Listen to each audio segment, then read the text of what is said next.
We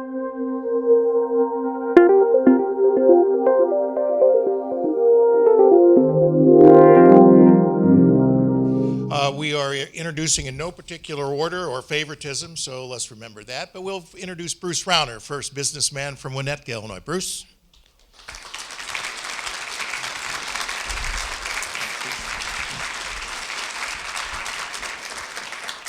Dan Rutherford, state senator, or former state senator, was when back in the day, state treasurer Dan Rutherford. Don't you have a title? Our next candidate is Bill Brady, the state senator from Bloomington, Illinois.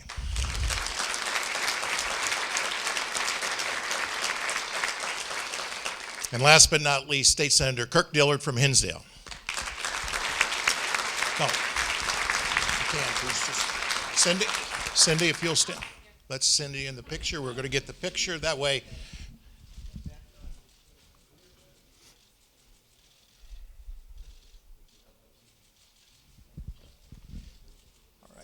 All right, ladies and gentlemen, if you can go ahead and take your stand behind the podium there. All of you know this next gentleman. He's been around for a long, long time, almost as long as me. He's on Fox News Chicago. You see him every Sunday morning on his news program and almost every night reporting on the news in the Chicagoland area. A longtime political reporter. He'll be our moderator this evening, Mike Flannery. Thank you, Greg. This evening or this morning, whatever the case may be, I want to say hello to all those who are watching. We're going to be live streaming this on our myfoxchicago.com website, and we welcome all those folks who are going to be tuning in, and we are indeed grateful to all of these candidates for joining us. There are a number of other issues that are worthy of being addressed. In this forum, though, we're going to be talking about jobs and the economy. And as you may know, we've done a series of reports at Fox 32 News. We've called them Chicago at the Tipping Point. It's really Chicago and Illinois at the tipping point. And there are any number of stats we could rattle off. One that always seems to strike a chord with people when I rattle it off is that we have, in the year 2000, we had several 100,000 more jobs in this state than we do now. And it's been a long-term decline. The job count here has declined under Republicans and Democrats. It is not something that we're necessarily going to turn around in the term of one governor, but perhaps we're going to need more than the governor and the General Assembly to turn this around. But that's the job that these gentlemen are seeking right now. And one of the charges that I received from Greg and from Cindy is to respect the audience here. And I know that these gentlemen will do that. And you guys want specifics. So we're not just going to, we're not going to have these gentlemen, and I'm sure they know that, but they're not going to be offering just blithe and airy assertions about the tough decisions that have to be made. We want to drill down, the income tax, pensions. When we make changes there are impacts that ripple through the economy, through the state budget, that have implications for all of you and for everybody and for voters across the state. Eliminating pensions altogether, eliminating defined benefits, over the long run would certainly save a great deal of money. But did you know, in the first year after that, in the couple of years after that, the taxpayers will actually be called upon to increase their payments because we don't eliminate the obligations that already exist.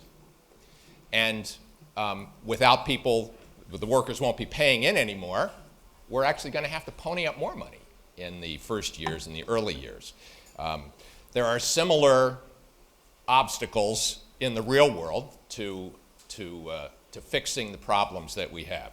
And so with that, we're going to open up, and I think we're going to have opening statements, 90 seconds apiece from each of the gentlemen. I'm told that For the first minute and 10 seconds, the light here will be green. Direct your attention to that for the final 20 seconds of your opening statement, the light will go yellow. When the 90 seconds is done, it goes red, and they've asked me to be the traffic cop. So that said, let me go grab a seat, and we'll start with Senator Dillard. Thank you, and good morning. It's great to see all of you this morning. There are a couple of things I always carry around during the campaign for governor. One is a cartoon that was sent to me by one of my clients in Texas that says, "We're the Midwest, we used to build things." And the other is from the Business Ledger. This is from the first year of Rod Blagojevich's administration. The state taps business for another $1 billion. I am running for governor for a lot of reasons, but I will tell you that I'm not a career politician like Governor Scott Walker from Wisconsin, although he's somebody that I admire. I, for the last 27 years of my life, have actually made my living by representing manufacturers, first starting as a product liability lawyer and someone now whose entire practice of law in all 50 states, we are a major law firm, represents manufacturers. And I do a lot of business in Texas. My law firm is one of the largest law firms in Texas, so I deal with manufacturing every day. My grandfather worked in a factory near Midway Airport for more than 50 years. So from the time I was a boy through my professional life, manufacturing is in the fabric of my being. I have had a long association not only with the Valley Industrial Association, but the IMA, and I look forward to working with you today, outlining my specific plans for manufacturing. Looking forward to talking about incentives as the person who sponsored the law that lured Boeing here from Seattle, which has helped manufacturers in Rockford and throughout the state of Illinois. But I thank you for your interest. Look forward to really zeroing in on the kinds of things we can do to make Illinois a destination economy for people like you that create jobs. Senator Thank you very Bill much. Brady.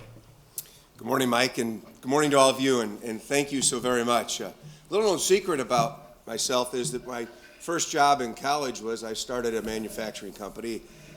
A little bit of an exaggeration, actually, though I did. We manufactured Christmas tree wreaths at a Christmas tree farm. So I know a little bit about what it's like to bring people together and manufacture things. But I am a business person. My wife Nancy and I have started and built several businesses throughout central Illinois, and I understand what it takes to compete in business, and particularly in a state as difficult as Illinois. So my heart goes out to you. I want to say thanks, though, to Greg and to Mark and your leadership for what you've provided to the state of Illinois. As a member of the General Assembly, not just a business person, but someone who's given years to community service as a state senator, I want to thank you for your involvement. Frankly, if it wasn't for your support, we wouldn't have been able to pass, maybe not a perfect, but a meaningful unemployment insurance bill to move our state forward. We wouldn't have been able to pass meaningful, but not perfect, workers' compensation reforms. It was the Illinois Manufacturers Association, along with other business groups, that stood strong, realizing that it may not be 100% of what we wanted, but it was the relief we needed to keep jobs and grow jobs in Illinois. And lastly, without your support, we wouldn't have had pension reform, saving over $180 billion over the last 30 years. I'm proud, frankly, to be the only one on this stage to have stood with you when it came to those reforms. And I want to thank you for the hard work you do. I look forward to the discussion how we can further Illinois in this debate. Treasurer Dan Rutherford. Great, thank you. Thank you very much to the IMA and the VIA for hosting us today. Just a very brief bit about my background. I actually come from the private sector. I've been 25 years at a company called ServiceMaster, which was corporate headquartered just down the road here. And during that time, most of it, I was an officer in charge of international business for our global expansion of Terminex and True Green and Mary Maids. And in that business, we also had our own manufacturing facility. It was actually deep southern Illinois, and the history behind how that all happened was one of our board members was from that area, and he wanted to have the manufacturing from someplace local. Later on, that manufacturing facility became consolidated, and we outsourced it. Same thing with our Terminex company. We also outsourced that with regards to manufacturing. So I really appreciate and understand, where we are with regards to manufacturing and the service industry that supports that. The other thing I'd like to note, too, is that the skill set that I will bring as your governor will be that of a citizen legislator. I've had the opportunity to work in Springfield and very proud of that. to work in Springfield with the associations that are represented here, as well as those that are other pro-business type, and understand that navigating that environment can be complicated. You don't elect a governor that's king of the forest. You elect a governor that's going to be able to bring about consensus and bring about a fine resolution to where we need to go, and I look forward to our opportunity for discussion today. Thank you. Mr. Rauner. Good morning, everybody. It's an honor to be with you. As Mike summarized, we are at a critical turning point in the history of Illinois. We can't just nibble around the edges. We can't just veto a few bills. We need dramatic new leadership. We need a fundamentally new direction in our state. And that's the reason I'm running for governor. I love this state passionately. I'm not a politician. I'm a self-made business guy. I've helped create dozens of successful companies. We in Illinois have become as hostile to business as any state in America. And if we don't fundamentally transform that, nothing else matters. We can't afford education. We can't afford health care. We can't afford infrastructure. We can't afford anything else. And we have got to take on the special interest groups that have come to power and they've bought control in Springfield. The special interest groups that make their money from government, the government union bosses, the trial lawyers, and their cronies, they've bought the power in Springfield. They own most of the Democrats in Springfield. Unfortunately for us, they've bought many of the Republicans in Springfield too. We've got to stand up and fight for the voters, taxpayers, school children in our state again. Working families in Illinois are suffering from brutally high unemployment, high cost of living, loss of jobs. We've got to transform our government. Just the way Mitch Daniels did when he transformed Indiana, just the way Scott Walker's doing as he transformed Wisconsin, just the way Rick Snyder's transforming Michigan. That's why I'm running. I'm financially independent. I can drive results. I've been a leader at everything I've ever done in my career. I look forward to going to work for you in Springfield. All right. Thank you very much. Well, let's get right to the income tax. That's something that affects everybody. It affects corporations, and it's been the subject of a lot of discussion already in this campaign. And let's just go right in reverse order here. The problem with letting it sunset, as it's scheduled to do on New Year's Eve at midnight at the end of this year, or begin to sunset, to go back from 5% to less than 4%, is the $4 billion hole it would punch in the state's revenues. Mr. Rauner, what specifically, you've called for letting it start to sunset, what specifically would you cut to make up for that $4 billion? The major areas to cut are in pension payments in the near term, in Medicaid. In the near term, Medicaid is broken and corrupt in Illinois, and also in the fundamental cost structure of the government. We've got to. Can I ask, though, in terms of Medicaid, for example, what are how many people would you eliminate from the program? How many would you cut? How would you make that cut? Because that's where we always falter in the General Assembly, is trying to eliminate the costs. There's an investigation that's been started about Medicaid fraud in Illinois. Unfortunately, AFSCME sued to block the investigation. What I read of the reports on the initial results of the investigation is of 206,000 enrollees in Medicaid in Illinois, 110,000 of those weren't entitled to receive the benefits they're getting. We have a system that's broken and corrupt and out of control. Unfortunately, AFSCME sued to get control back for them and the government, and the reality is their folks were part of the problem in the original Medicaid management process. You've called for eliminating defined benefit pensions. As I explained in the prelude there, though, that actually is going to increase the cost to taxpayers in the first and early years. How would you deal with that? Because that's not going to save a nickel. You know what, it's right. In the first 18 months, it doesn't save much. Over time, it saves many billions of dollars. And we've got to bite the bullet, take the tough decisions that are right for the long term in Illinois. And that means moving to a defined contribution plan rather than a defined benefit plan as we've had historically. We should freeze the current system, freeze it, don't continue it, and move everybody for their future work into a defined contribution plan. That saves billions of dollars over time. But in the initial years, it's going to take some extra money. A little bit more. You know what? If we get caught up in... But you listed it as a savings. It will be dramatic savings. In the out years. Starting within that 3 years, dramatic savings. Treasurer? Right, thank you. I don't support keeping the income tax increase, so let me just be real clear. I don't want it to stay. But it's going to be a year before I become the governor. Will the public pension bill that was passed be found to be constitutional? I don't think it will, but we don't know that, and the Supreme Court will have to rule. The other thing is, the next year coming up, this General Assembly and this governor, what are they going to do with regards to trying to address some of these areas of cuts or increases in spending? I think where the current governor made his mistake was in January 2011. When he signed into bill the increase in the income tax, and that's all he did not address the comprehensive financial needs that we had for the state of Illinois. In fact, the outstanding bills in January 2011 was $8.5 billion. 2 years later, with an income tax increase, January 2013, the outstanding bills was $9 billion. So my point is, when I become the governor, And can I just throw in, because this audience, I know the numbers, a lot of these folks are dollars and cents people. Totally. We've got a general revenue fund of about $35.4 billion. So this is a huge, huge number, and it's growing. it is. So the point being, when the governor brought that on, that's all they did was bring in money. Remember I told you in my introduction that I was the vice president of international, and I negotiated contracts, all around the world with some of the best negotiators on this planet. And the one thing that I learned is you don't agree to one thing, you just hope the rest of it's going to come along. So I think that's where the fundamental problem came up. Come 2015, revenue may need to be on the table, and I say it in the way that revenue, is that... What would you cut? Now, let me finish. Because revenue may need to be on the table. But I will tell you, as the governor, I will not sign any revenue into law that is not a part of a comprehensive, verifiable, long-term solution to the finances of our state. Would you cut Medicaid?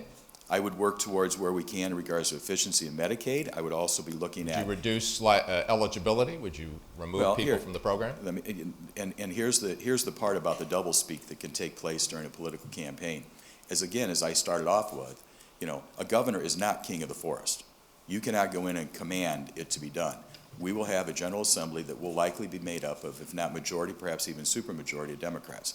So where I intend to work to try to bring about resolution to both the other issues we're going to talk about and with regards to Medicaid will be a consensus we're going to have to work through the General Assembly. Senator Brady? Well, let me disagree with Treasurer Rutherford. The governor just didn't make one mistake in January 2011. There's several we have to deal with. But that was a joke. Was it? A joke with a heavy price to pay. But let me say this. I don't look at it as a fall off. I look at it as a promise.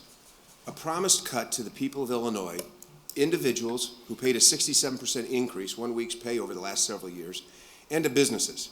And where I applaud Mike Madigan on realizing we have a tax problem in Illinois and corporations need some relief, I'm more focused on those small corporations, entrepreneurial businesses that are sub-S and limited liability that need to see a tax reduction in the personal income tax. Now, that's right, there's a fall off mathematically of about $2 billion that has to be met, which is why it was so important that we pass immediately pension reform. I don't know about Bruce Rauner's numbers in out years, but I know that the program we passed gives us $1.3 billion in the first year to offset that $1.9 billion mathematical reduction. Now, I happen to think it did more good than that because I think it kept jobs in Illinois we would have lost, and it's helping create jobs. But without that $1.3 billion in pension reform this year, the Democrats would absolutely have an argument to further penalize businesses and individuals in this state. That's the foundation of cuts which we needed to establish. Anyone who opposed that left the argument open to continue that tax. Senator Dillard? Thank you. I didn't vote for the 67% income tax increase to begin with. And last week when I called for a cut in the sales tax on gasoline in Illinois, Illinois is one of only 2 states, or 7 states that has 2 taxes on gas. Called for a cut in the sales tax on gas, which will save you a lot of money as business people and Illinois families $500 million a year. But I said at that time we need a top-to-bottom overhaul of our tax structure in Illinois. We are overtaxed, we are greatly overregulated, but our tax system in this state is archaic, and as we learned from the Chicago Mercantile Exchange and others, it is a very, very unfair tax system. Top-to-bottom overhaul of our tax structure, of which many of you, will be members of that group. I'm the only guy that has sat up here and balanced a state budget. As the last clean and competent governor's chief of staff, Jim Edgar, we inherited a $1 billion deficit in a recession, and we left $1.5 billion surplus in the state treasury. The credit rating of Illinois was increased under that administration. We paid our bills in 17 days, but most importantly, the unemployment rate of Illinois was below the national average. And guess what, folks? We did it all with Mike Madigan as the Speaker of the House. For the first year of that administration, we went eyeball to eyeball, kept the legislature in session for an extra 17 days, and insisted to the penny that we have a balanced budget. I've also called, if you want a constitutional amendment that's a game changer, I've called for a constitutional amendment that requires the General Assembly to pass a balanced budget or they don't get paid. That's a game changer beyond description. Medicaid. I was with Governor Scott Walker, who I also greatly admire for many reasons in the way he's run Wisconsin. But Scott Walker grabbed me and he said, you know, Kirk, it's great that you guys are taking care of pensions down in Illinois, but Medicaid is your state's largest expenditure. We spend more on Medicaid than we do on education. You got to get a handle on Medicaid. And I've run the Medicaid system of the state well, run it innovatively, and we must tackle Medicaid to ever be able to roll back that tax. Senator, would you then would you reduce eligibility, and how would you reduce the number of people covered? You start by getting and it could be hundreds of thousands of people who are ineligible to be on Medicaid off of those rolls. I've said I will dedicate one person of my staff whose sole job is to get people who are not eligible off of our Medicaid rolls. Quinn and Blagojevich have not done this, primarily for political reasons, off of the rolls, so that a single mom or a senior citizen who truly needs Medicaid will get better services. But you also have to go to the federal government for waivers. And this state needs to be innovative in the way we handle Medicaid. And I do believe that you can get a couple of $1 billion of Medicaid savings if you have the right governor, the right director of the Department of Human Services in the state of Illinois. And Senator, I want to follow up on the pension ramp bill that you referred to that was passed under Governor Edgar. At that time, we had a pension debt of liability of about $19 billion.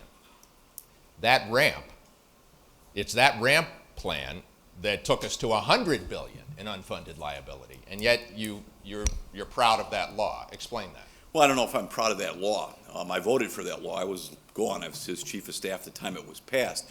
But everybody at the time, you go back and you read the editorials, said that was a good idea. And I always say that it was Governor Edgar who, sort of like an alcoholic, told the state of Illinois and admitted, boy, we got a problem here. And Governor Edgar, when he signed that law, because he's reminded me many times, said, you got to come back and you got to look at that ramp every year.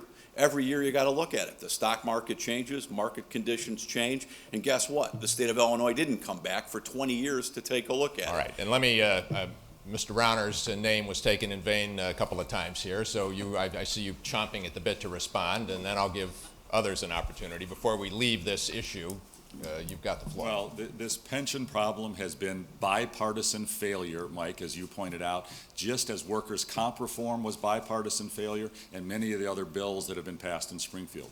We have special interest groups that have bought our politicians. You can look at who takes campaign cash from them, who gets campaign workers from them. It's a bipartisan problem. It's not a union problem.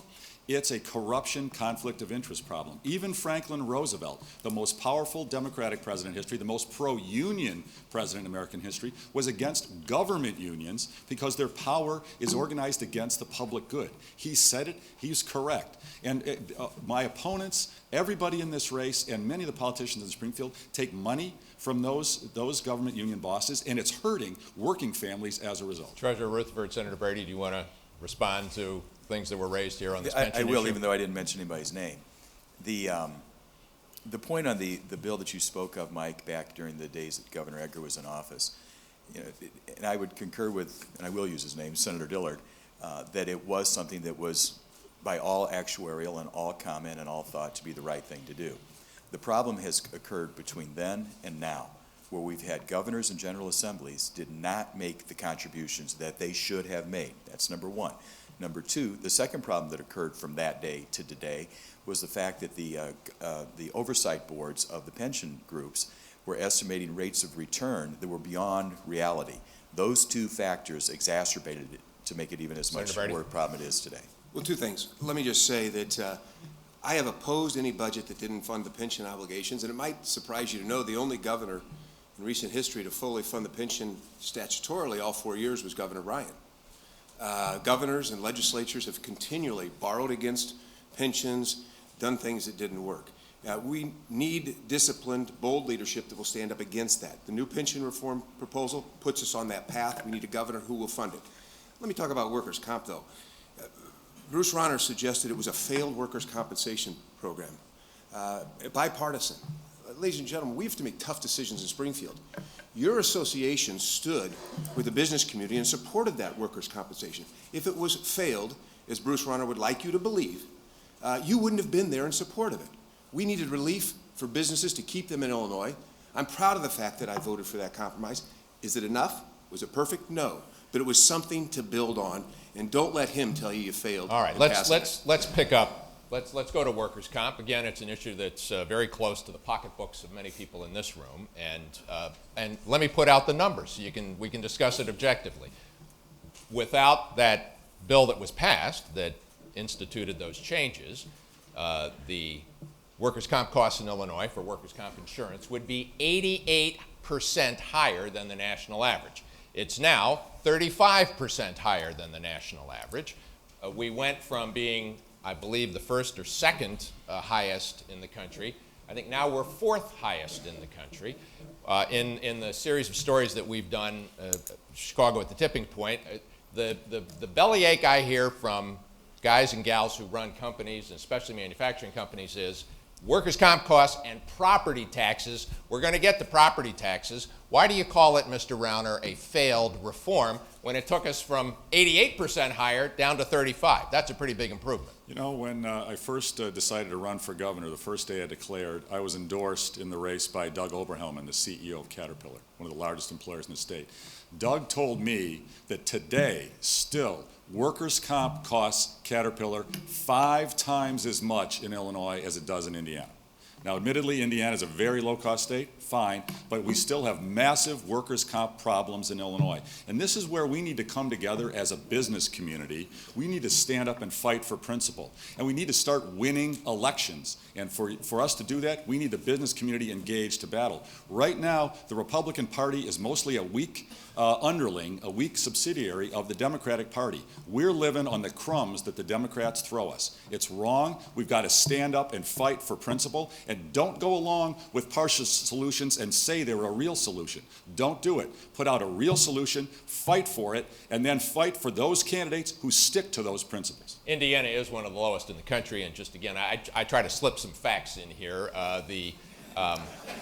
It is correct that Indiana is a lot cheaper. Too. Illinois is a lot more expensive. The carpal tunnel payments, for example, in Illinois, $35,000 to $40,000 carpal tunnel in both arms. In Indiana, $5,000 to $7,000. Now the problem is, how do you get a General Assembly to vote when victims of a carpal tunnel issue or another injury are appearing and saying, oh, really? You're going to take the money away from the worker? Treasurer Rutherford, how do you do that? Well, I think that just points out the political dynamic of our state. I mean, we've been a dark blue state for an awfully long time, and until the 3 Republicans in 2010 got elected, now we're a dark purple state. And the idea of being able to try to cause changes within the General Assembly when I become the governor, I want causation. I want it. And I'm going to work in the General Assembly to get it. Now, we all know the dynamic and the politic to what's going on with the supermajority Democrats we have, and that may not be something that I can get everything we want. And that may well be where you bring about consensus. But the one thing that I can do as your governor is I'm going to be the gentleman that will be appointing the members of the Worker Compensation Review Board. I'm going to be the one that's going to be appointing the adjudicators. And I'm going to be appointing men and women. They're qualified, and they must follow the law, and they must follow the rules. But they then also will look at it from the eye of what we can do best to have Senator a better Brady. worker compensation program here. Mike, you're right. The facts are the facts, and they speak for themselves. And I can't tell you how many businesses that I've talked to over the past few years in the state of Illinois have said, I might have had to leave but for those savings in workers' compensation. They were real and they were meaningful. Were they enough? No. As governor, I'll make sure the General Assembly passes causation. I'll make sure that the reimbursement for actual loss is more realistic with the national average so that we can have workers' compensation rates that protect injured workers, but also protect businesses and jobs. How would you do for that? Illinois. So what's your proposal, Senator? Well, my proposal would be to work with the General Assembly to educate the public that if we're going to keep jobs in Illinois, we need principles like causation, just like I did on pension reform. I've talked for a decade about the need for pension reform. I said we need pension reform before Mike Madigan knew how to spell it. But we convinced the people of Illinois and the General Assembly that we had to have pension reform. And we got the job done. Senator Dillard? Thank you. We need, obviously, causation. And I guess one suggestion I have to you, Greg, and to Mark Denzler is we need to start calling it apportionment because causation is a red flag to the Trial Lawyers Association. And you know, Bruce, I have taken on the Illinois Trial Lawyers Association probably with more success than any other member of the General Assembly in recent memory. I was the sponsor of the 1994 major tort reform that actually passed the General Assembly.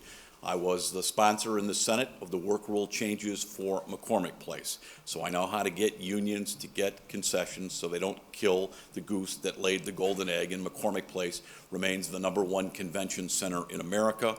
We also forget, but Jim Riley, the former RTA chairman, called me the other day and said, don't forget, Kirk, we did pension reform for the drivers of mass transit in Illinois.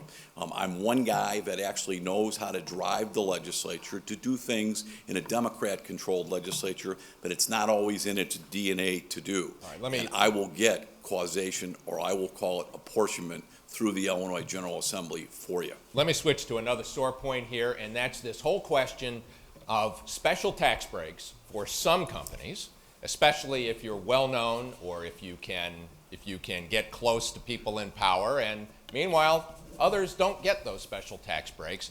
Good idea, bad idea, and what would you change, Mr. Rauner? Yes, we are the state of special deals, as you point out. Large corporations in Illinois, almost all of them have some sort of special deal on their taxes or some of their cost structure. And they've built relationships with some of the political leaders down there in both parties and got themselves a special deal. And then they back themselves out of the political process and don't advocate for good, conservative, pro-business principles because they don't want to alienate their special Here's the relationship. question. So, one of these guys or gals comes to you and says, I'm pulling out, I'm taking my 10,000 jobs or my 500 jobs unless you pay right now. What are you going to say? and how do we approach this programmatically? Level playing field, equal for all businesses with much less regulatory burden, much less tax burden. Specifically. Okay, we need to get the income tax on businesses down, we need to get the real estate tax on business down, and we need to fundamentally reduce the regulatory burden, the red tape, workers' comp, unemployment insurance, tort reform, tax reform. We've got labor regulations hostile to business. We've got to become pro-business in this state. Now, property taxes are local school boards, library boards, mosquito abatement districts. Exactly. How do you as governor do anything about that? Exactly. So the first day in office, I'm going to form a task force. I've already begun to look around for the right people. I want the smartest, toughest, most aggressive problem solvers who are mayors and city managers. I want some of the toughest, smartest, most aggressive county chairmen and some of the toughest, smartest, most aggressive school superintendents. We're going to form a task force with the governor's office. We're going to look at the entire layers of bureaucracy and spending and out-of-control restrictions. We're going to drive a comprehensive reform on our spending and our taxes and take that to the legislature and drive a result. Treasurer Rutherford, as governor, Right. you get a visit from some executive who says, I'm heading to Timbuktu and I'm taking my jobs with me unless you give me millions of dollars. I've been to Timbuktu, and I don't think they're going to want to go there. The answer, let's look at what we've had happen here. We've had companies that are marquee companies that we want to keep in Illinois, without a doubt. And the EDGE tax credit, they were looking to move away from their corporate income tax towards their payroll tax. My contention is if it's good enough for one company, that we need to legislate and change the law so it'll be applicable to a broad base as opposed to very specific companies. The other thing I'd like to note in here is this whole thing about corporate tax loopholes, manufacturers tax credit, printers tax credit. All of these that are out there, they're called loopholes, they're actually incentives. What I will do as a governor is I will put together a review to look at, and are these giving a better benefit to the taxpayers than they're not? If they are, we keep them. If they're not, we're going to get rid of them. Senator Brady? First of all, as governor, I've got to move this state from being on the defensive to the offensive, which is the agenda we've laid out for jobs, fiscal responsibility, workforce reforms, education reforms, and ethical reforms. But as governor, I want to have the tool of edge tax credits and other things to keep businesses in this state as a win-win. When the Democrats raised the income tax, the CME, Chicago Mercantile Exchange, had to look at options. Frankly, a level playing field would be no corporate income tax. That's what New York does. So we had to negotiate to try to keep those jobs here in Illinois. I want that tool because we're always competing. Like you're competing in business and I'm competing in business, we're always competing against other governors in other states who want to attract. Those tools, though, need to ensure a win-win, and they've got to be for all businesses in Illinois, not just the Chicago metropolitan area. And let me give you an example. When ADM came to us and said, we want to keep our corporate headquarters in Illinois and we want to replace the 100 lost jobs in Macon County, the county just 50 miles south of my home in Bloomington, Pat Quinn turned his back and a deaf ear. When it came to Chicago, we were all for. But when it came to Macon County, and not only replacing the 100 jobs and keeping the corporate jobs in Chicago, but creating a new 100 jobs per year for 5 years, Pat Quinn turned a deaf ear and we lost that opportunity. We need a governor who will represent all the interests of Illinois, win-win proposals, more tax revenue, more jobs. Now, wasn't it actually Speaker Madigan who declined to call that bill? Well, he declined it because Pat Quinn said no way, no how. There wasn't much point if the governor was going to veto the bill. Senator Dillard. I look forward to the day when the capital of the Midwest, Illinois, doesn't have to offer incentives and we have a business climate that is welcoming. We obviously have the greatest natural resources. I think we have a great workforce, although it needs to be improved. And we've got the location and the infrastructure like no other state. So I want a business climate in this state where we don't have to offer anything to anybody to be in the capital of the Midwest. That being said, I already told you I was the sponsor of the law that lured Boeing Corporation's headquarters from Washington to Illinois. I was in Rockford the other day and met with 5 or 6 manufacturers, small manufacturers, who said, you know what, we wouldn't be manufacturing parts today for Boeing had you not lured it to Illinois from Washington. Many of you in this room, I saw Grant Worley and a number of others, we worked on getting Navistar to move from Indiana back right down the road, right around the corner here to Lisle and to Naperville, Illinois. You know, the grass isn't greener always on the other side. That company came from Indiana, from Mitch Daniels, Indiana, back here because Illinois is where the engineers wanted to be. For some reason, they didn't want to be in Fort Wayne, Indiana. They wanted to be Lisle and in Naperville in the Chicago metropolitan area. Senator, let me switch, as long as we're on taxes here, and I want to stick with that. I appreciate your resume of job attraction I do want to say, issues. before you cut me off, Mike, small business. I mean, many of you are big ones here, but all of us. Senator Brady was there, Treasurer Rutherford was. I don't think Mr. Rauner made that one. But we've got to offer incentives to small businesses like we do to the big guys. There's a $1 million cap that hurts small businesses, but we can never forget the small businesses in the incentive Specifically business. what? Small businesses that actually, would be those supply part manufacturers. What are the incentives? The incentives would be, you want a tax climate, Mike. For them, it's ability to get access to loans, to not have startup costs, to have an ability to incorporate and to do things with the state of Illinois' regulatory process that doesn't charge them $300, $500, $800 for filing paperwork. And this state needs to regulate at the speed of business, not at the speed of government. My lieutenant governor candidate, Jill Tracy, a businesswoman from Quincy whose family owns Dot Foods. They employ 2,000 Illinoisans, 4,000 people nationally. Dot Foods is the largest food redistributor in America. Jill Tracy looks across that Mississippi River at Missouri every day. We're getting pretty far afield here. Let's talk sales tax. Let me ask Mr. Rauner this about the sales tax.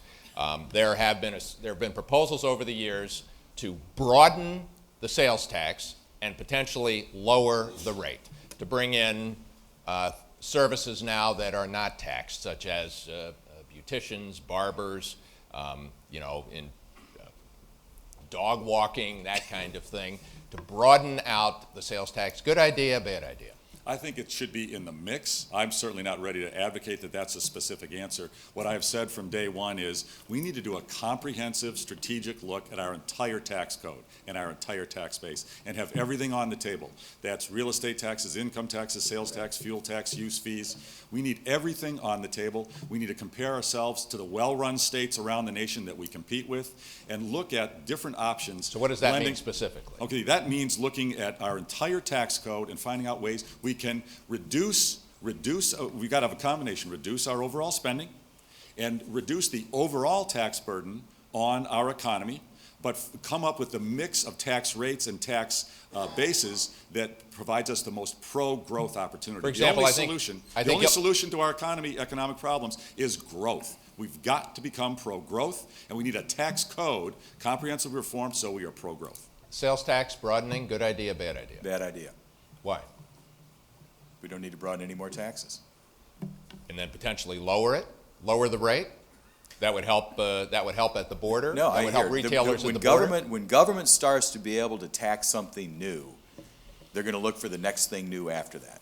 I do not support taxing services in Illinois. Senator Brady? There's no question that we need to broaden the base and lower the rate. People make decisions to leave this state because of high rates. But let me tell you where we start. Let's start by collecting the tax people are supposed to pay. It was referred to as the Amazon tax. Now, we have retailers in this state who have bricks and mortar, who invest in jobs and bricks and mortar in this state, who pay property taxes, who pay payroll taxes, who have to pay sales taxes. But if you operate a facility outside of this state and you sell it to an Illinois consumer, that consumer is responsible to pay that tax. But we have no mechanism to collect it. It's an unfair advantage to out-of-state retailers. It's a tax that's already due. We need a mechanism to pass that we can collect that tax, leveling the playing field, creating revenue, which I think will allow us to reduce the overall sales tax rate in this state, making all of Illinois businesses more competitive. All right, so that's a yes, a no, and a maybe. Senator Dillard? My position on this is the same as Mr. Rauner's, top to bottom overhaul with blue ribbon people like are in this room to look at it. I do know for a fact, having talked to the governor of Wisconsin, that he, when he gets reelected north of the border, wants to get rid of, it's his goal, to get rid of the Wisconsin income tax. Well, Wisconsin's a very, very high tax state. But one of the things I said to Scott Walker was, you're going to broaden your sales tax, aren't you? And he sort of smiled at me and he says, you know too much. But if you can reduce, well, I believe that in Wisconsin rates, they're phasing out the tax on the income tax on manufacturing, right? Right. I believe that it's a 4-year phase out. Everything needs to be looked at, and that panel that we're going to have, whether Mr. Rauner or I or the governor, is going to look at everything. But if you can reduce, we have very high sales taxes. So that's a yes on broadening the base? Maybe. Of the sales tax? Maybe. It depends what the group comes back and recommends, Mike. Real quick question, and actually, Senator, you suggested this. You know, I believe Illinois is the only state in the union where we impose a tax on a tax. When you buy gasoline, we impose the sales tax. That sales tax is applied against the motor fuel tax. It's the only state in the union that does that. Would you change that? Yeah, it's had a press You want to abolish I had a press conference that would get rid of the sales tax or cut the sales tax on gas. We leave just a little bit to have an infrastructure program with it, but it would be used for infrastructure. You know, the Illinois Policy Institute calls that a windfall, Mike, on Illinois taxpayers, and bad tax policy. I mean, think about that. It's a tax on top of a tax. It's outrageous, and I've called for its elimination. As have I. But let's talk about the reality of it. If you own a convenient food mart within 40 miles of a bordering state, how do you stay open? We need to make sure that the tax on petroleum products, A, goes to maintain our infrastructure, B, is competitive.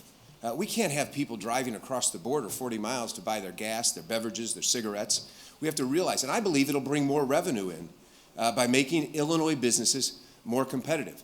But we do need to eliminate the double taxation, create a fairer tax on petroleum products, and then we've got to make sure that that tax goes to where the consumer wants, and that is to fund a long-term Senator Brady, infrastructure program. Under Governor Ryan, we did experiment with that for a time, and it didn't work out. Actually, the revenue fell. It was too short a period of time. This is a long-range policy. You've got to change habits. If you're used to driving 40 miles into Missouri or Indiana to buy your gas, your beverages, and your cigarettes, you're not going to change your habits overnight.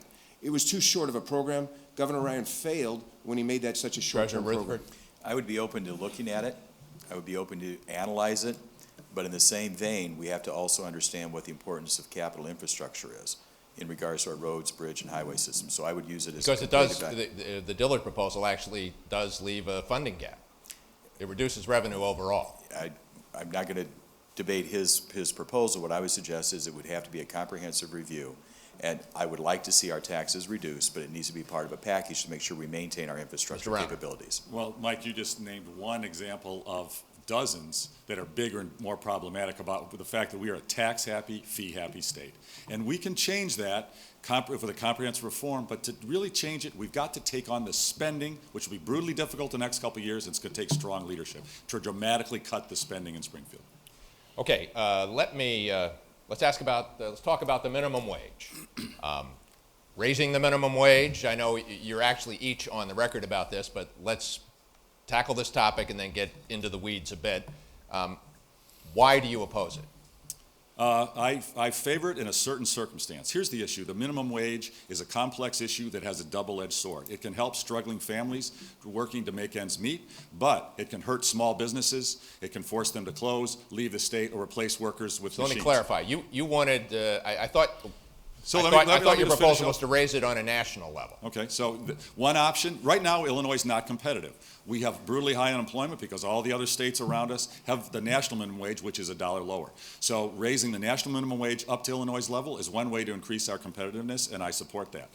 If we are going to talk about the Illinois minimum wage itself, what I've said is I oppose raising it if that's all we do. If all we do is just raise the minimum wage in Illinois, I'm against it because businesses are already suffering and will end up hurting the very people we're trying to help. If we combine a raise in the minimum wage with workers' comp reform, tort reform, and tax reform, those three things in a comprehensive way, then I would support a modest increase in the minimum wage At the state level. at the state level. Yeah, I do not support it at this time either. And So when would you support it? Well, what do you mean at this time? No, I mean, what I say at this time, I mean, it has to be a part of, again, I think with regards to, in this case, I will agree with Mr. Rauner, as a package of other types of business modifications that could be helpful. Senator Brady? Well, this is an issue that's a very serious issue, and I think we need to be cautious and consistent. In October, Mr. Rauner said we ought to cut the minimum wage $1 an hour. You can't do that. I don't know any business that wants to cut the minimum wage, costing their employees $2,000 a year. That's reckless. But we also can't raise the state minimum wage. As I talk to businesses around this state, they're trying to deploy capital to hire more people, to give people an opportunity to a job. That's why we need to be consistent. We need to keep a moratorium. As far as raising the national minimum wage, I think that's just fine. That just makes Illinois businesses more competitive. Senator Dillard? Nobody should be raising a family or living on a minimum wage. And I think that President Obama and Governor Quinn trying to elevate with the Democrat Governors Association, talk about the minimum wage is just a cover-up for the dismal economic conditions that Barack Obama and Pat Quinn have thrust on America and the people of Illinois.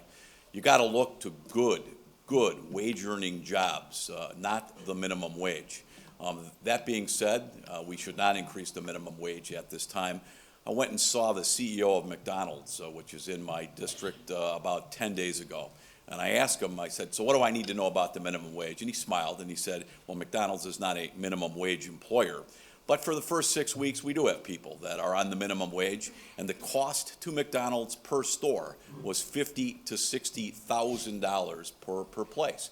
And when you increase the minimum wage, you hurt the kinds of people that actually need minimum wage jobs, students and part-time workers.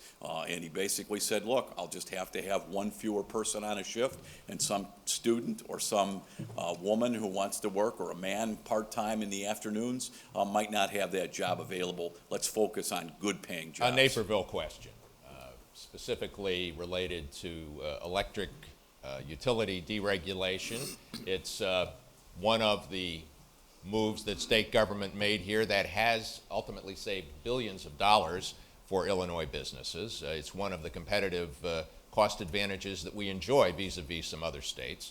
But the dereg doesn't apply everywhere equally. Naperville is one of the communities where businesses and individuals are not able to enjoy the full benefits of it. There's Winnetka, St. Charles, Peru, Rantoul, Springfield, and some others that somehow got exempted from deregulation. Does the General Assembly need to revisit this and get involved, Senator Dillard? Absolutely, and I have long sponsored an idea of Governor Jindal from Louisiana to get rid of the tax on natural gas and electricity for all of manufacturing.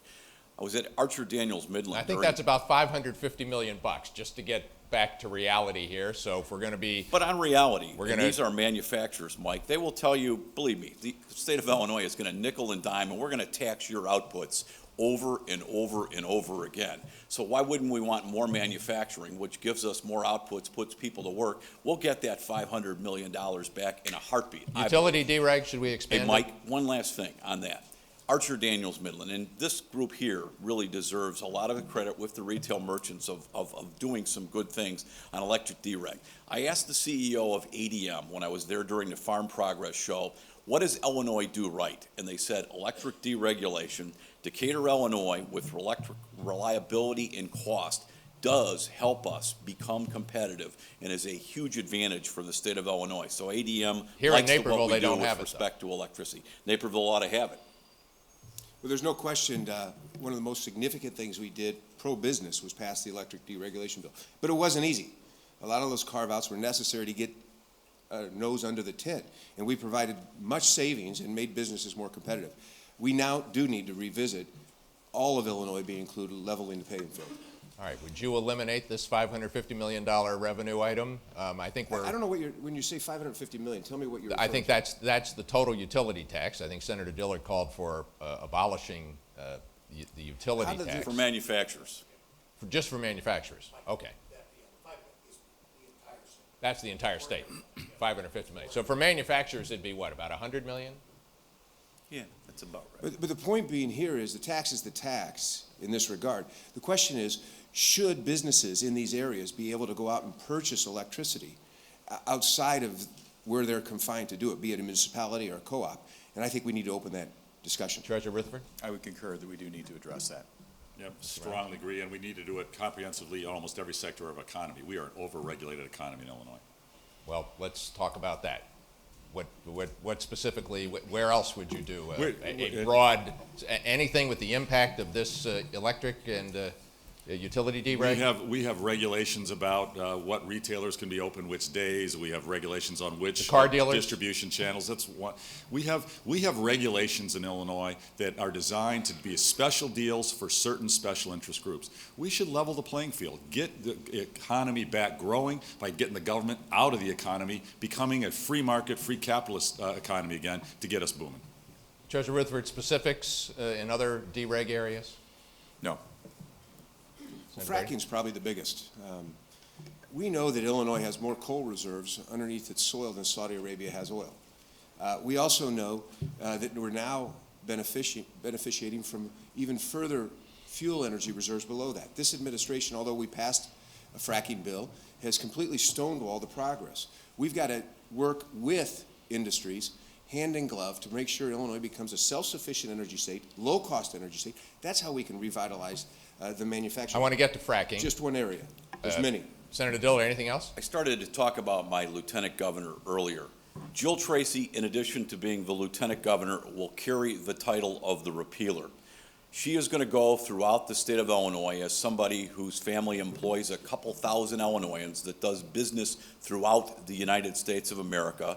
And she's going to take testimony from farmers and businesses, small and large, about the superfluous regulations we have in Illinois that are on the foot of job creation in the state every day. It's an idea that I took from Governor Brownback of Kansas. When Kansas did it, they repealed about 550 laws and regulations. Jill Tracy, know that face, businesswoman. All right. She's going to be known as the repealer. All right, thanks. Let's get to fracking. Here's a little-known fact for Illinoisans. The state does produce about 25,000 barrels of oil every day.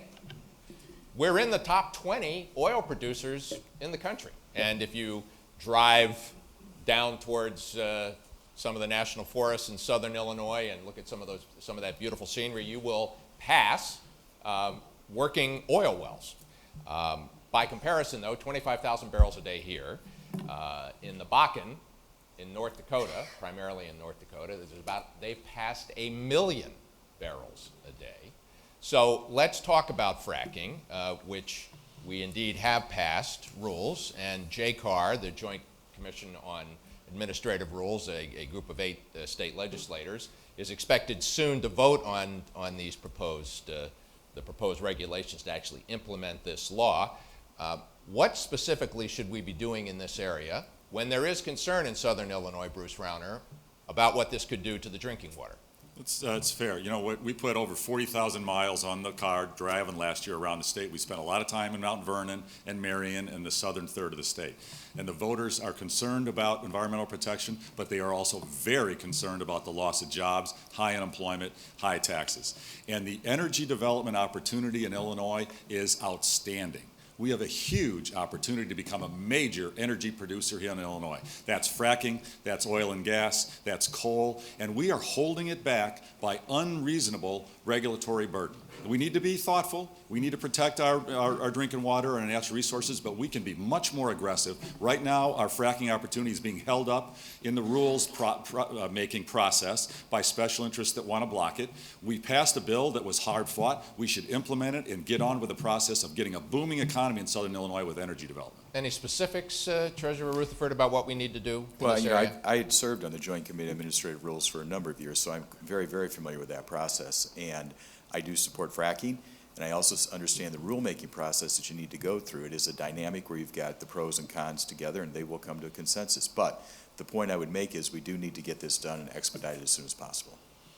Senator Brady, you've already addressed it. Anything you want to add? Well, you know, I was asked last week if I'd drink the water after Southern Illinois implements fracking. I said absolutely. The technology's there. Frankly, this should have been implemented over a year ago.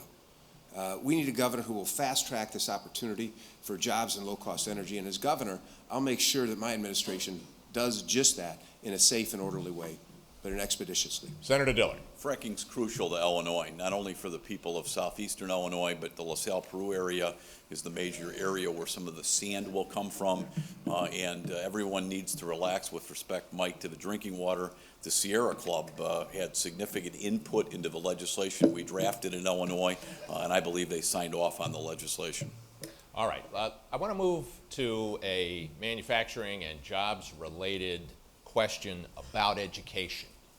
You know, we spend about $9.3 billion on K-12 education in this state at the state level. That doesn't include a much larger amount of money that comes from local property taxes. Higher ed, nearly $4 billion. But what we hear from manufacturers is deep concern about the fact that more than 300,000 manufacturing employees, baby boomers all, are set to retire in the next 10 years or so. And what I hear already from employers, in too many cases, up in the Chicago area, is that where 20 years ago they'd interview 2 or 3 people to get one qualified employee, they're now interviewing 10 or 15 people to get a qualified employee. What are you going to do, Bruce Rauner, to close this skills gap and to replace and to provide qualified people for these good-paying jobs? Unfortunately, I think it was actually in the early 80s, I think it was Jim Thompson who moved vocational training out of a lot of our high schools. Here's the clear answer we have got to implement immediately. We need to put vocational training, job training, technical training back in our high school curriculum, our community college curriculum, and form alliances between our local employers in each community and the community colleges and the high schools.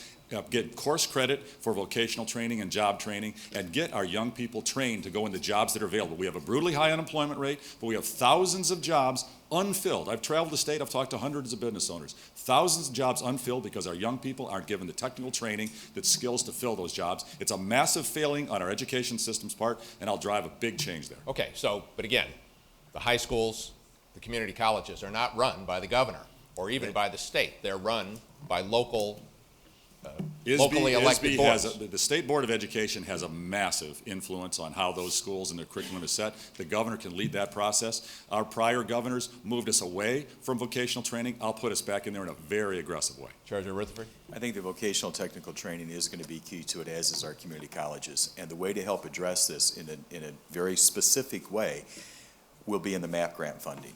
So the monetary award program today is limited, and much of those funds are already depleted for a student that's going to a university, that leaves less funds available by the time the application and acceptance time to get into our community colleges. So that's one specific way that we can be of help. So you would double, I believe you've said you would double the amount of MAP grant money? No, I never said the exact number. I never said double. What I would do So is look at it with how much more money do we need? Well, and then you go look at how much more money you need in nursing homes and how much more money you need in schools. It's a part of a complete comprehensive budget that I'll put together as your governor. Senator Brady. Well, there's no question that the Illinois State Board of Education is archaic in its thinking process, and they think every student ought to go on to get a 4-year baccalaureate degree after they've graduated from high school. And that's got to change, which is why I call for really a revolution. Abolish the State Board of Education, create a downsized department under the office of governor, where the chief elected officer can be responsible for the education of our students. But do more to empower regional offices of education to work with community colleges to actually establish a curriculum that meets the workforce needs. Many of our students who go into high school aren't destined for a 4-year baccalaureate degree. They need to be able to establish a skill in the last 2 years of high school that allow them to go work in a foundry or as an electrician or a plumber. We've got to refocus that vocational education through community colleges combined with businesses at the local level. That's why we've got to get rid of the bureaucracy at the state. What fits the needs of Naperville doesn't fit the needs of Cairo. Those local boards know what fits those needs. We need a governor who will drive that message and provide that. We also need a governor who will drive the opportunity for students to leave high school who want a 4-year baccalaureate degree to leave it with a 2-year associate's degree.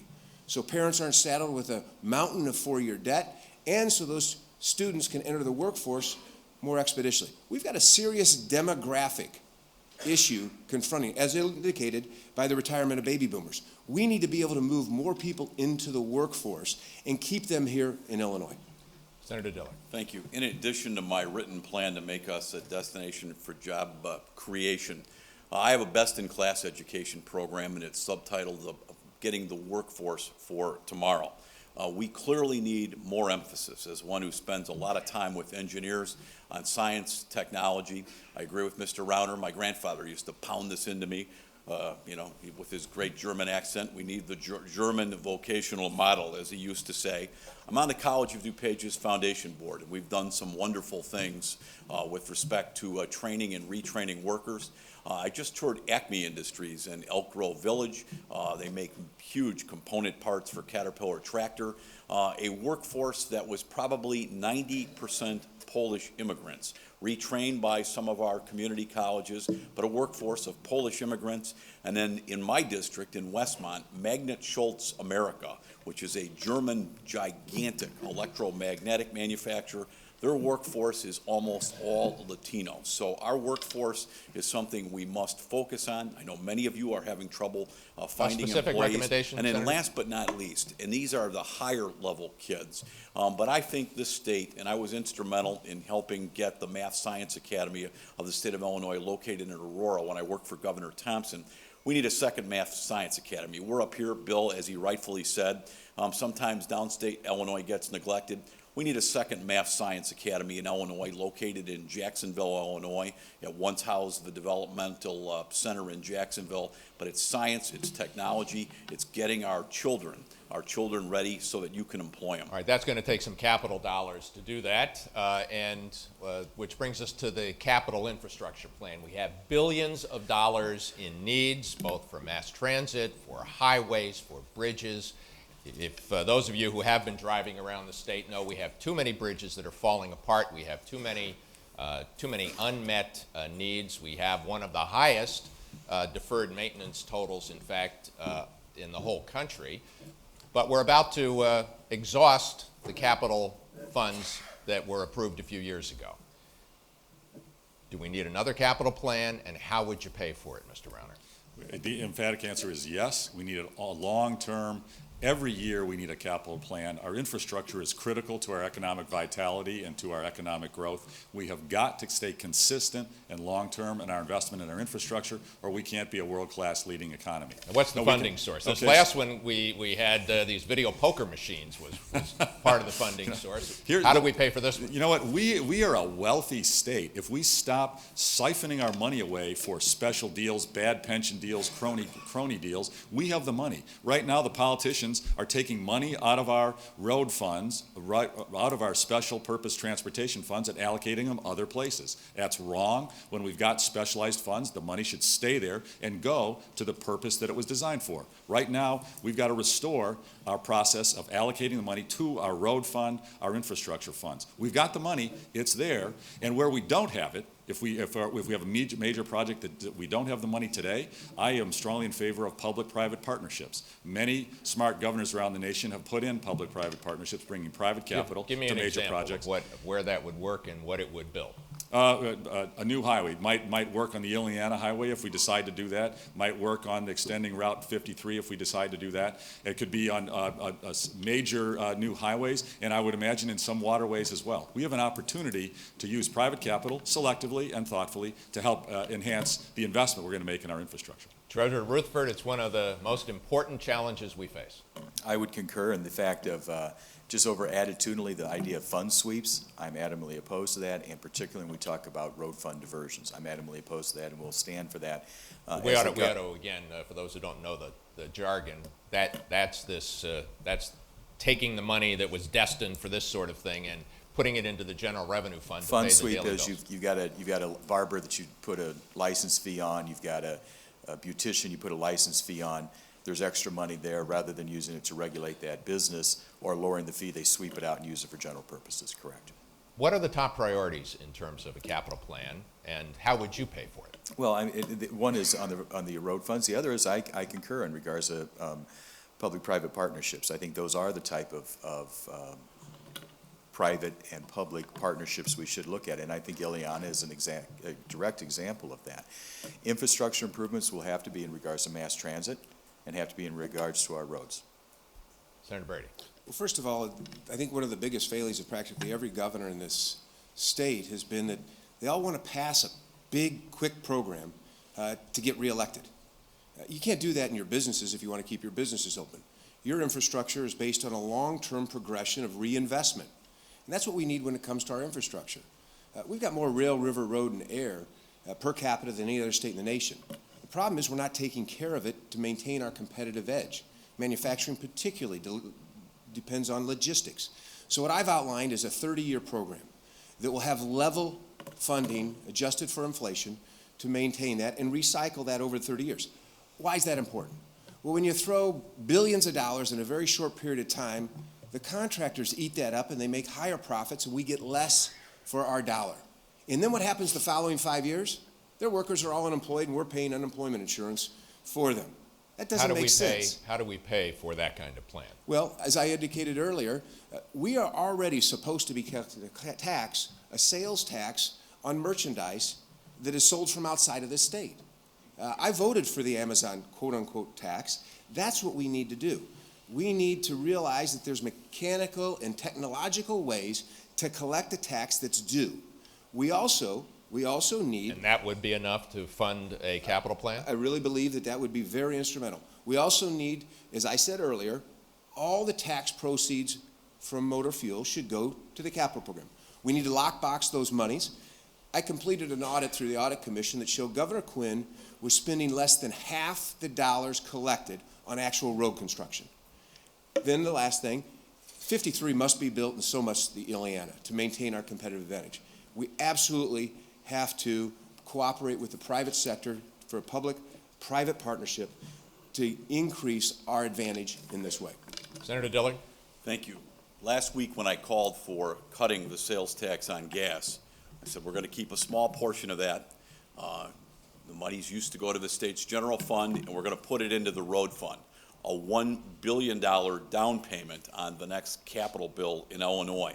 I am a strong proponent of public-private partnerships, was the first political figure in Illinois that stood with the operating engineers down in Joliet and said, let's do what Daniel Burnham 100 years ago said do, build the Illiana Expressway. We've got to end the road fund diversions. It's interesting, Mr. Bays, who heads the IMA, used to be the illustrious Secretary of Transportation in Illinois, and Greg Bays would have broken our arms if we took and diverted money out of the road fund for something other than transportation purposes. And then last but not least, you've got to raise the money for the infrastructure. It's one of the strengths of this state. I will tell you, Metra, the commuter rail system that gets the employees to downtown Chicago, has incredible pent-up capital needs, as does the CTA.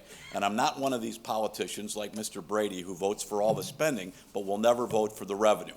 And you got to have a dedicated revenue source that has a logical nexus.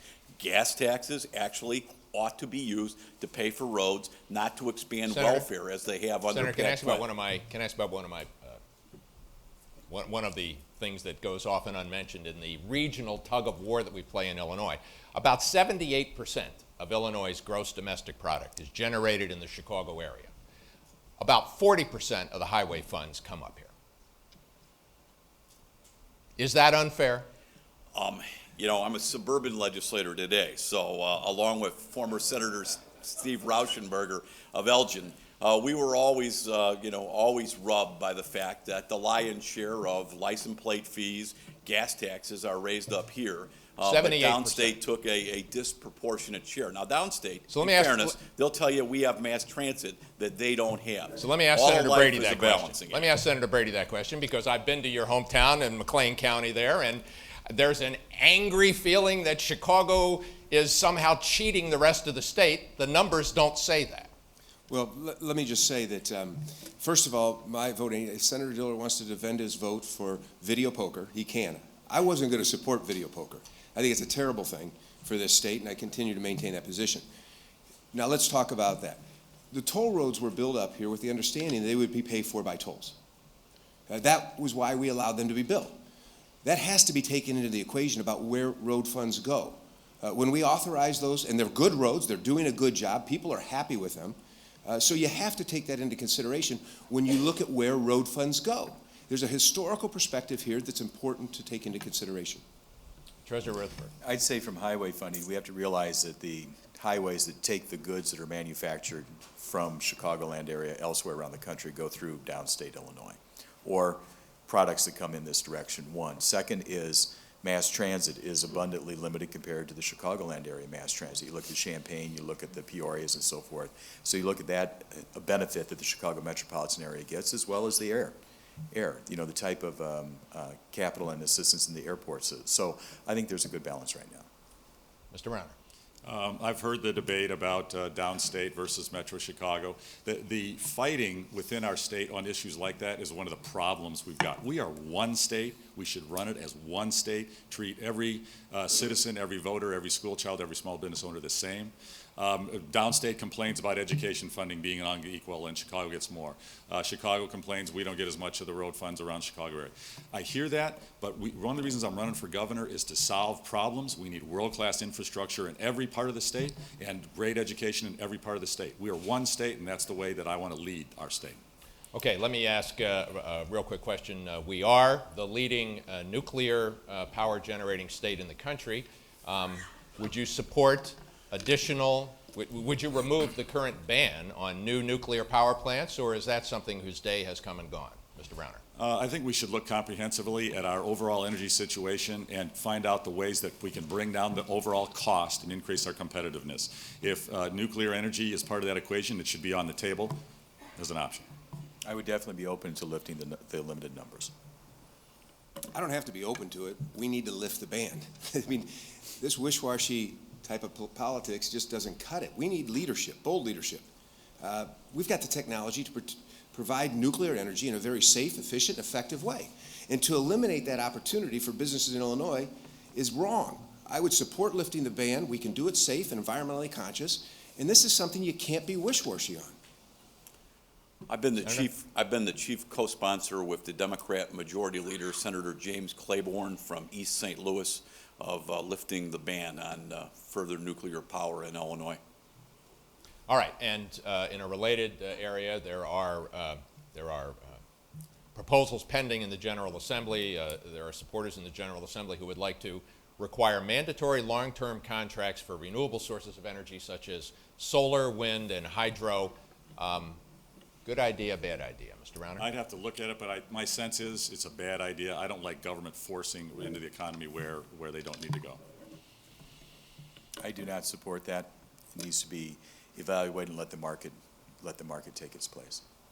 I'd put a moratorium on any further expansion. We're in a state of, you might even call it a revolution when it comes to energy opportunity, and to mandate on businesses that they buy something that they doesn't necessarily meet the best interest of their plant or jobs in Illinois is something I would oppose. So we need a moratorium on further expanding. We've got enough. Let's see where energy goes in Illinois.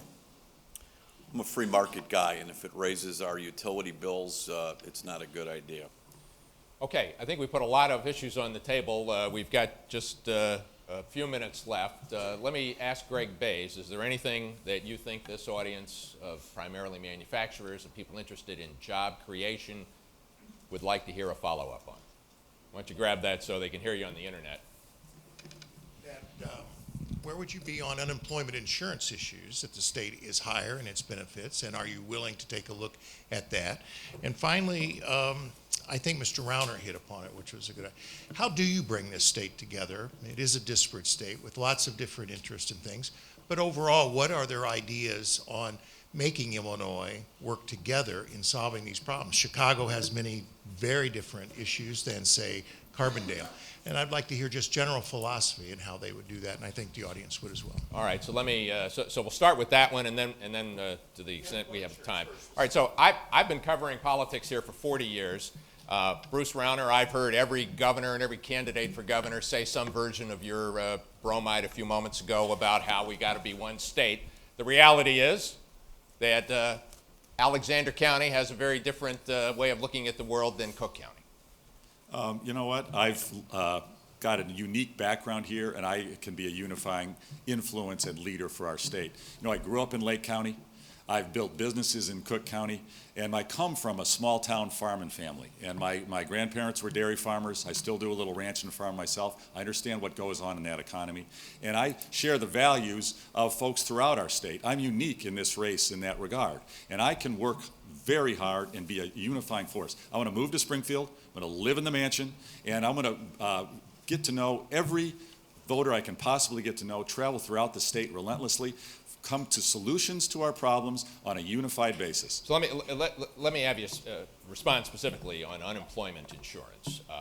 The state of Illinois remains the 15th highest in the nation.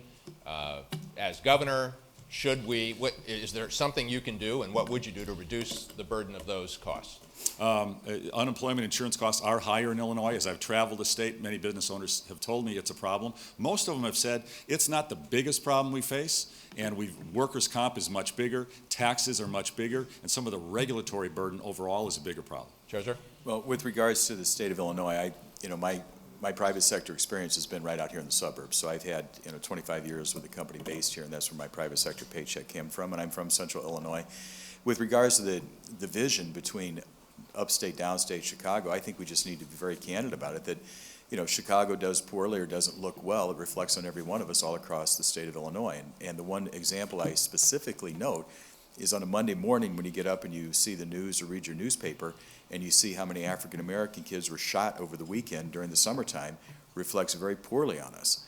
And I intend to be one that, as a governor, I will work with the mayor of the city of Chicago to address those types of issues, and particularly how we can put more people back to work in the private sector. What is the governor's role in violence? Well, and I was trying to finish my sentence, and that is about helping put people back to work in the private sector. My contention is when you have such dramatically huge double-digit unemployment in a number of the wards in the city of Chicago on a hot summer day, that it's taking young kids particularly off to go into drugs or into gangs, and that's where, as a governor, I will work with the city overall to help get that private sector rate up. Well, let me go to your question of violence. The governor, I think, has a very strong role. We live in an area that is the worst handgun crime area in this nation. which is why I passed a resolution in the Illinois Senate asking that Dick Durbin and Mark Kirk require the U.S. Attorney to crack down on gun violence. Yeah, we can put Alderman Beaver in jail, spend millions of dollars prosecuting him, while kids are still dying on the street. We know that in other areas, in Virginia, for instance, where the U.S. Attorney's Office used its resources to crack down on gun crime, they cut it in half. It's even happening in Peoria, Illinois. We've got to demand that we use federal resources. It's, by the way, a trifecta. Federal resources into prosecuting better crime, better penalties, and they go to federal prisons, not Illinois prisons. We need to maximize this. Talk about unemployment insurance. You know, Greg, I supported the compromise legislation under the agreed bill process when it came to that, but you and I both agreed that there were problems that shouldn't continue in it. We're not only the 15th highest in the nation in terms of reimbursement, but we're the 9th longest in terms of length of reimbursement. This is just flat out wrong. As governor, we'll have a different angle at the agreed bill process. In that process, I'll demand that we bring our reimbursements, not only in terms of rate, but in terms of length, into reality. And I have to differ with Mr. Ronner on this. The number one issue I run into when I travel around to manufacturing plants, particularly, when I ask them, how's it going? They said, I can't hire my people back. They said they're enjoying, I'll use their unemployment insurance, and I can't get them to come back to work. So we've got to motivate people to get back into the workforce. Senator The Dillard, last thing we you are said running is out of bringing time. people together. We are running out of time. Senator Dillard? To answer Greg's two questions, I've lived and worked and been educated in all regions of the state. I'm not a regional candidate, and that is one of the successes or keys to success of getting things controversial through Springfield. My running mate, Jill Tracy, grew up in deep southern Illinois, although she lives in western Illinois today. My wife and I were married in a small farming community in central Illinois, but I announced my candidacy for the governorship in a 3-flat graystone that my immigrant grandfather lived on one floor. We lived in another, and then went down to Decatur to announce my candidacy in central Illinois. The Chicago Sun-Times, after the last primary, said that if the Senator Dillard, let me just, Yeah. we're going to give everybody 90 seconds for closings. Why don't you go at it? Okay. You want me to start to close? Yes, sir. Thank you. I just want to thank all of you for being here. My message today is I am tested and prepared. I believe and have lived and breathed manufacturing most of my life, knowing who I'm speaking to today. We have got to make Illinois the capital of the Midwest and retain our competitive advantage, which we have lost. I am at age 58 absolutely dedicated to the state. I have a 12-year-old and a 10-year-old daughter. I look forward, I don't look backward. I want my 12-year-old and 10-year-old to live in Illinois, not 10 hours away because they cannot find a job. I'm laser focused on the kind of workforce that my children, your grandchildren, and our families have to live in. When I went to Western Illinois University in the middle of the cornfield, I worried about competing with kids from Iowa. Today, my children have to compete with kids from India and throughout the world.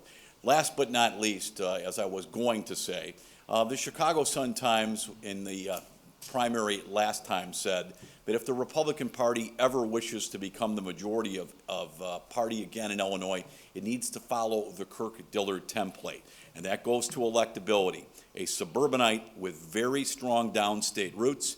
And the Peoria Journal-Star, just to close, when it strongly endorsed my candidacy for governor, said, no one in the race knows more about the Western Illinois region than Kirk Dillard, but importantly, he has the bipartisan chops and the proven ability to get a Democrat legislature to do things it doesn't want to do without ever giving up his Republican principles. And make no mistake about it, it said, Kirk Dillard is a solid fiscal conservative. Senator, thank you. Senator Brady? Well, there's nothing more important than jobs and economic security in our state, which is why we've outlined a 4-point program. Fiscal responsibility, pensions, tax reform. In fact, we call for eliminating the personal income tax to keep our youth in this state, compete like states like Florida and Texas.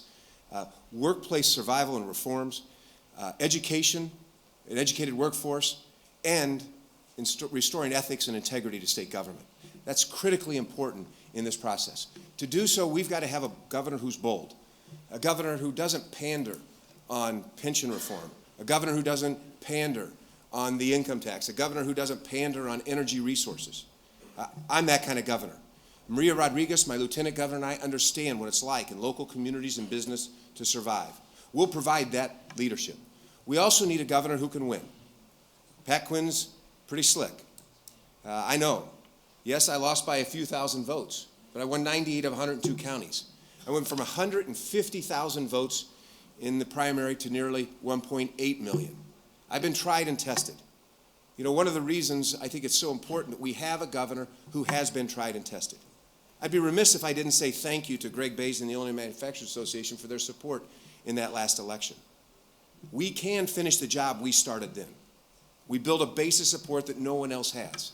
The rest of these candidates will be fresh opportunities to Pat Quinn, but we've been tried and tested, and we know how important that is. I thank you for the opportunity to be here, and I hope for your support.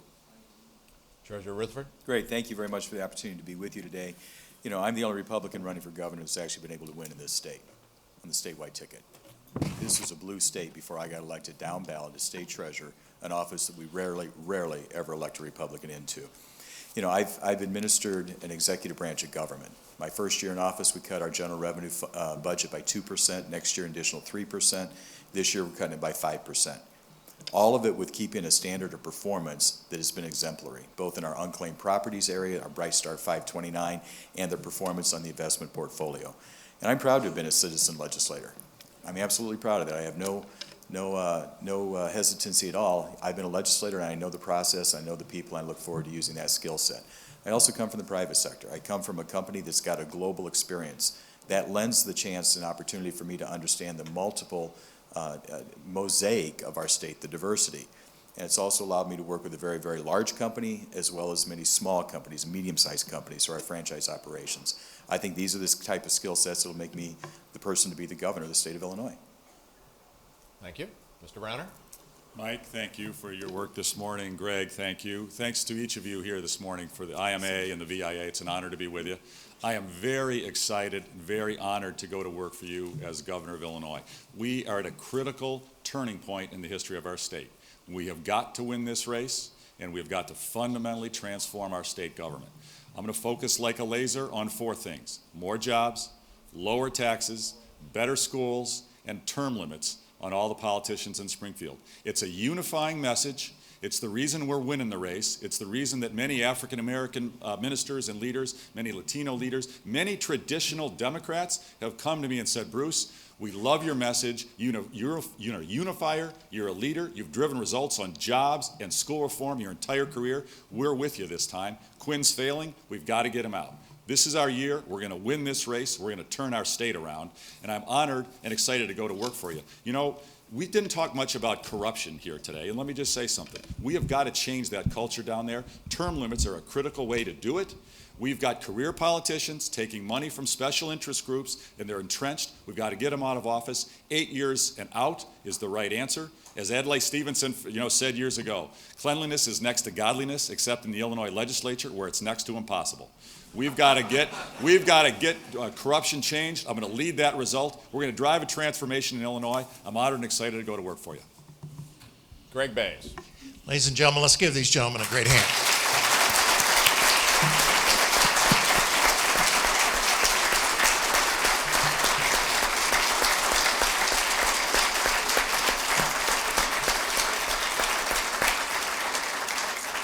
To our hosts, Mike Flannery at Fox Chicago, we appreciate your participation.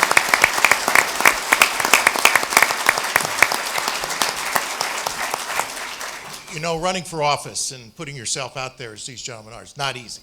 And we should thank them for their participation, what they're doing. We do have a lot of problems in this state that we must take care of. And we wish the best of luck to all of you on the campaign trail and also this fall. So with that, thank you all for coming today and enjoying the day, I hope. Thank you. Thank you.